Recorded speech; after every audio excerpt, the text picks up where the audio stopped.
about New Year's resolutions. What's the most common New Year's resolution today? Weight. Lose weight. What's number 2? Stop drinking. It hasn't even hit the top 10. Smoking is number 3. Number 2 is exercise more. Yeah, those 3. Yeah, I'd like to think that chemical dependency one was up there higher, but those of us who are a little more in the nose might believe that. But it's number 1 New Year's resolution. So here I am. It's January 1st. By dang, this year I'm going to do it, right? Now, first thing you lose in a diet. What's the first thing you lose? Water. Your sense of humor. First thing. Okay? It's gone. Anybody here ever live with a dieter? You know what I mean. But you're right. Then comes water, muscle, and fat tissue are the ones to follow. So you stop eating, yeah, you will decrease. In fact, our bodies, being the most incredible machines they are, that within the first 24 hours of not eating enough, our bodies respond by not needing as much. It's incredible how quickly that happens. So, we're down here, and then something happens. I mean, just the mindset that I'm going on a diet means pretty much I'm going to go off of a diet. So, I'm off my diet because of whatever my work schedule changed. I got sick of grapefruit. I ran out of money to buy the powders and the pills, whatever it might be. I mean, I have some favorites. My very favorite is the Dream Away cream. You smear it all over your body, go to sleep, and, it goes away overnight. I think the FDA needs to put in a warning label, do not overuse or you will disappear overnight, But because of that thing about the little is good, more is better. So, here we go up here. Well, the first 2 or 3 times that you lose and gain, you pretty much go back to where you were. So if I started here at, 207, and I dropped down to 186 or whatever, I'm going to go back here. But after that, some things change. You never quite go back down to where you were, and it continues to escalate up and up and up. Pardon, that's wrong. So it's the dieting roller coaster. I call it the rhythm method of girth control. And we stay stuck in that crazy cycle. Well, one thing you did was lose weight and then gain it. But every time the weight gain comes back, it's a setup for failure, isn't it? One more sense of failure. Terry talked about the self-blame cycle. I don't think there's a better way to keep us in our self-blame than to go on the diets, lose, gain, because, you see, people say to me, I know you don't believe in dieting, Marvel, but, last summer I was on one. I lost 22 pounds in 7.5 weeks. I did it really safely and carefully. I went to the physician every other day. I had my blood drawn, whatever. And I said, well, so why are you here today? Well, then I blew it. Get the message? The diet was good. The external was successful. But who blew it? The internalized piece is I blew it, I screwed up, I messed up. See, so dieting offers us this ongoing mechanism to stay stuck in the self-blame. Because nobody blames the diet. I mean, if a diet worked, it's a multi-billion-dollar industry. If one worked, wouldn't everybody be on it, happy with their body, and we could all go on? Diet industry is the only industry I know of that survives on its own failures. It keeps us perpetually in that place. And of course, with the need for the self-blame because of the traumas and things that have happened in the past, we're going to continue to cycle it through. So we go through our roller coaster dieting mech. The other piece that happens is, as I mentioned, lowered metabolic rate, built-in failure mechanism. Every time you gain the weight, maybe you gain back your sense of humor, I doubt it. You do gain back the water, you do gain back the fat, but without rigorous muscle building activity, you're not going to bring back any of the muscle tissue. Therefore, your body's going to need less and less to eat over time. So what this spells out physiologically is a person may not be overeating nearly so much as they're over-dieting. The other piece is psychologically, we've beat ourselves up so much about what I should and shouldn't do and eat that becomes a theme of living. The dieting is a theme of any of the categories of weight loss that are in the responsive section. Doesn't matter if it's anorexia, bulimia, compulsive obsessive overeating, or chronic dieting. Any four of those.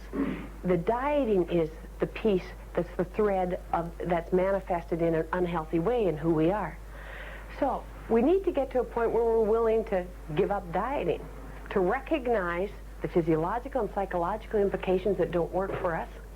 But we also have to recognize what that's going to mean in terms of how we're going to be able to look at what's happened to us. Because I can keep myself so bogged down with dieting that I never ever have to look at anything else. Some wonderful work going on by Dr. Maria Root out of Washington on PTSD and eating disorders. And she really sees the eating disorders as a mechanism to prevent us from looking at the true trauma of what's happened to us. I know Terry's reflected a lot on different issues of trauma, and it's like however we were hurt prevents us from being on a road of where we're supposed to be. And if spirituality is being on the path of who we were meant to be in the pool of creation, we need to look back. I mean, some of us were physically abused, sexually abused, and beaten off the path. Some of us weren't given enough information and guidance, and we got lost and wandered off the path. Others of us had too much expected too fast, too soon, and we were pushed and stumbled and tripped off the path. Others of us were emotionally overwhelmed, didn't have our feelings noticed and affirmed and given the guidance, and we just became numb and we sat down on the path. And others of us, and maybe the most insidious spiritual crime of all, is we ended up on somebody else's path, living out somebody else's dreams, goals, and expectations. It's called enmeshment. And I think there's probably more enmeshment in the issues of disordered eating problems than any one of the other issues. Now, lots of people talk about sexual abuse and eating disorders. My experience in my practice is that about half of the people who have an eating disorder have been sexually abused. Now, if I really look at sexual abuse, maybe all of us have been sexually abused. I just have to turn the TV on and feel pretty slimed and abused by what's being reflected back to me. But in the sense of physical, sexual molestation, then I would see about half of people have been. So we need the sexual recovery along with the spiritual recovery. We also need to be able to get to a point of integrating who we are physically, emotionally, and spiritually. You see, we kind of get chopped off from the chin down, you know. We want to negate everything down there. And one of the reasons I believe that happens is that there's so few of us in this culture that are satisfied with who we are physically. Anytime I'm dissatisfied with something about who I am, I can put that off on the world around me. The cultural messages about size mean that probably less than 0.5% of men and women are culturally acceptable in who they are in their size. Well, that's puts a lot of the rest of us being discriminated against in lots of different ways. See, I think we have a fear and disdain and hatred of fat in our culture. I call it fatism. And it's about the inability to be able to accept who we are physically. You see, a person can be as uncomfortable, as full of hate, as full of anger about who they are physically in this size body as in this size body. See, body acceptance has zero to do with shape and size. Body acceptance has everything to do with being able to embrace who I am physically. One of the reasons that we perpetuate the problems of dieting and eating disorders in our clinics, in programs, is because I don't think there's very many therapists, doctors, nurses, dietitians, or anybody else playing a role that feel comfortable with who they are physically. And do you think that message comes across? Hopefully they have enough sense not to, be blatant and verbal about abusing somebody about who they are physically. But until I can cherish who I am physically, I can't reflect that cherishing back to the people around me. The biggest eating disorder in our culture is how we treat eating disorders. We continue to buy in to the dieting modality The dieting is anything that says you're not okay the way you are, but when you follow this magic, this regime, or whatever, you will be okay over here. See, physical activity fits into that too. How many people start physical activity programs to lose weight? It's the most common reason, isn't it? You see, if it's about that, it's going to be part of the failure mechanism, just like the rest of the roller coasting. Now, if the physical activity attempt is because I'm worth taking care of, I know that it makes sense to go out and be physically active, that regardless of whether I change in shape and size, I'm going to be physically active because I'm worth it. That's a very different posture towards ourselves. I know in my first book, Attractive Woman, anybody realize that the word active is in the word attractive? That I don't think that we can be emotionally attractive unless we're emotionally active. I don't think we can be spiritually attractive unless we're spiritually active. And that activity is about embracing who we are physically. That maybe some of the ultimate messages of our spirituality and some of our religious history has been about the body as the temple. Well, what are we doing with the temple? And if we are hurting who we are physically, then where are we going to worship? And that we can't have spiritual healing without the physical acceptance and loving. And very often that's a setup because of the messages we got as children. What did you hear about who you were physically when you were a child? Maybe the messages are correlated to something else that's very physical, and that is, what were the messages you got about sex as a child? Nothing. Yeah, a lot of us got nothing. What were some of the messages you got about sex as an adolescent?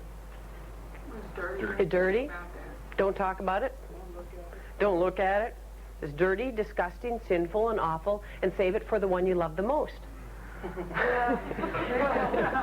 It makes it very difficult. But because the two are so closely tied, the messages about who we are physically are the same messages about who we are sexually. And that's part of that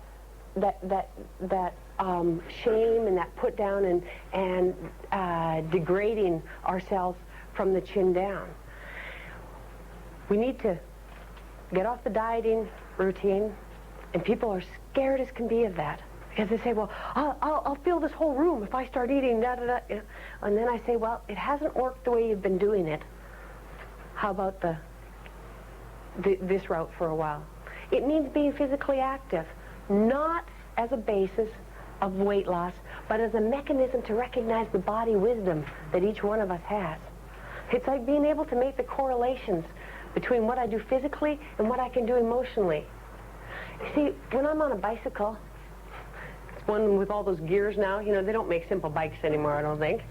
But I'm going uphill, I can't be on the biggest chain ring. I can't be on that biggest gear, I got to gear down. You know, that's not unlike life. When I'm going uphill, I got to gear down, I got to gear back a little bit. When I'm on the flats, I can take on a little bit more. When I'm going downhill, boy, give me another committee, give me another job. I can take on the neighbor's kid one afternoon a week to babysit, whatever it might be. But it's recognizing the ups and downs. If we can use our physical activity as a mechanism to embrace who we are emotionally and spiritually, we're going to have the integration that's necessary for the healing.